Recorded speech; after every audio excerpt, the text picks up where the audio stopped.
Today I'll be showing you guys a few tips that I've used in helping my hair to grow. I began my natural hair journey between 2010 and 2011, but it wasn't until 2012 that I actually began to take care of my hair. That's when I found out that I had hypothyroidism and it was causing my hair to fall out. So I was doing research and trying to find different ways to help my hair grow back. So the first tip is prayer, because when you go natural, you're going to need all the strength, courage, and patience that you need to go natural, because sometimes it get hard out here. And besides, he says he's going to give you the desires of your heart. But keep in mind that he also says that faith without works is dead. Keep in mind that everyone's hair grows at a different pace. I'm not sure if it's genetics or not, but regardless of genetics, I do believe that everyone has the ability to grow their hair. When you start focusing on your hair's health over length, you take your time and you do treatments and, just do a lot of TLC to your hair becomes healthy, and with that health comes the length. Okay, as a kid growing up, all of my mom kids had good hair, and myself and one of my brothers, we were the only two out of 9 kids that had what we call nappy hair. And my mom used to try to comb my hair like my sister's hair, and it wouldn't look right. And I didn't like that, because I felt like, my hair was nappy. I would never be able to do certain styles to my hair and this and that. And, if we'll go somewhere, then my sister would have these pretty little curls, and mine be done puffed up, and everybody would be like, oh, she's so pretty. She has some pretty hair. She have that Indian hair. And I'm just looking with a big bush up top of my head like, whoa, so they're not going to say nothing about my curls?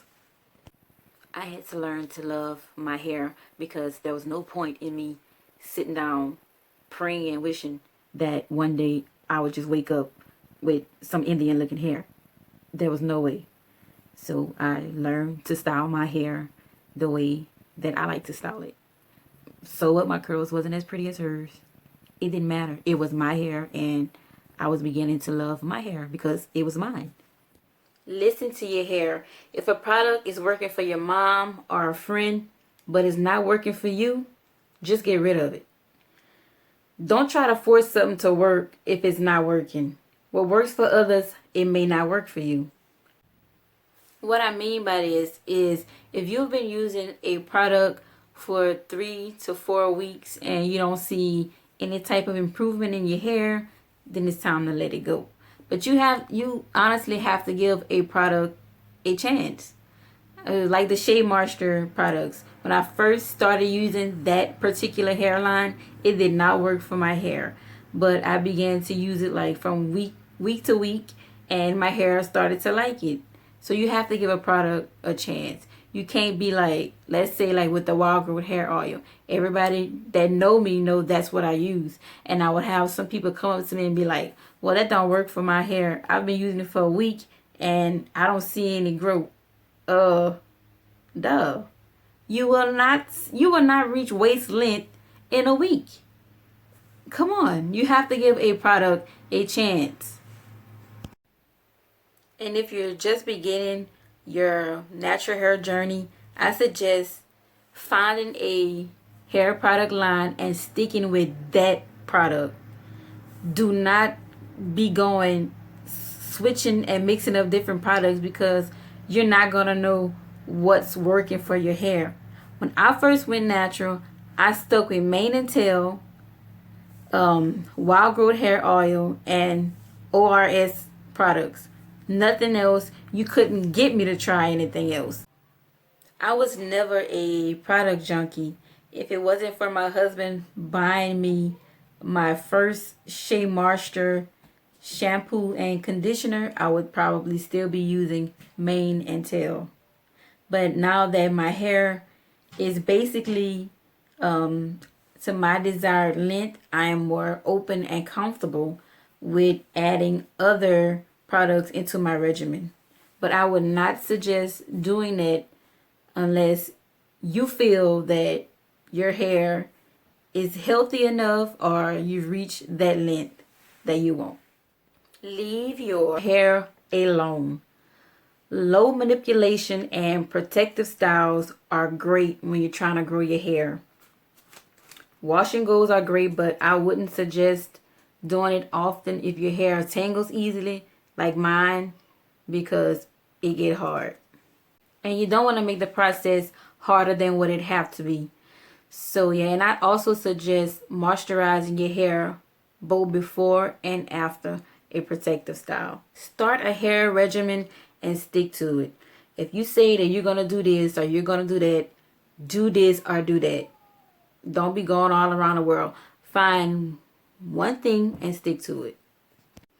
Avoid sulfates and silicones as much as you can. I didn't worry about it before, but now that I've been natural for a while and I've been using different products that doesn't have those, I can see the difference in my hair. Although, they are cheaper, and if that's all that you can afford, go ahead and use them. I'm not going to police you, because such were some of us. Clarify your hair at least once a month. It helps to remove the buildup on your hair and scalp. Have you ever used some of the same products that you usually would use, but it just seems like it's not working this time? You have to ask yourself, have I clarified this month? It's okay to use like a moisturizing shampoo. It will clean the scalp, but a clarifying shampoo is going to really get in there and remove all the product buildup. With a moisturizing shampoo, your hair will feel well moisturized, but with a clarifying shampoo, your hair is going to feel stripped of everything. That's when you hear that squeaky clean sound. When I first went natural, I deep conditioned only once a month, but now that I'm conditioning every time that I wash my hair, in between twist outs, braid outs, or whatever, I've begun to notice a difference in my hair. I have less breakage and less frizz. Oil your scalp and give scalp massages so you can get the blood flowing, and it just overall feels good. But make sure that you pay attention to your edges, y'all. I took my edges for granted until postpartum hair loss took them completely. So y'all, please nurture y'all edges, because baby, it is rough when it's gone. Moisturize and seal your hair. You can do this by using whatever moisturizer that you would normally use and seal it with an oil. From my experience, like in my hair, if I don't seal it with an oil, my hair will get dry extremely fast. But if I do, I can be wearing the same braid out or twist out, mini twist, whatever, for 3 weeks, and I will still get compliments like, "Oh, your hair is so pretty and moisturized. It's so shiny." Stop wearing these tight hairstyles. Your hair do not need to be that tight for it to grow, or for that style to be that pretty. I heard multiple stories of people losing their edges or their hair because their hair was too tight. Your edges are more important than that style, sis. Just let it go. Just let it go. If you were to go back and watch any of my videos, you would see that I do not wrap a twister more than twice in my hair unless my plait is really small. That's it. Because I'm trying to grow out my hair, sis. I am not trying to make it fall. Stay away from heat. I know we all like to flat on our hair to show off our little length, but baby, that heat damage, it's gonna umber you quick. I like to wear my hair stretched because it's more easier for me to manage and maintain in a stretched out state than in a curly state, because my hair tangles quickly. So I usually blow dry my hair, but I blow dry my hair on a cool setting, and maybe for the last 5 to 10 minutes I may or may not move it up to a higher setting. Do not comb or brush your hair when it's dry. It can cause breakage and split ends. And I don't cut or trim my hair, so the less split ends and the less breakage, I'm good with that. Don't let your hair get too tangled. Nobody has time to be sitting there for 12 hours detangling hair. Baby, half of your day is gone.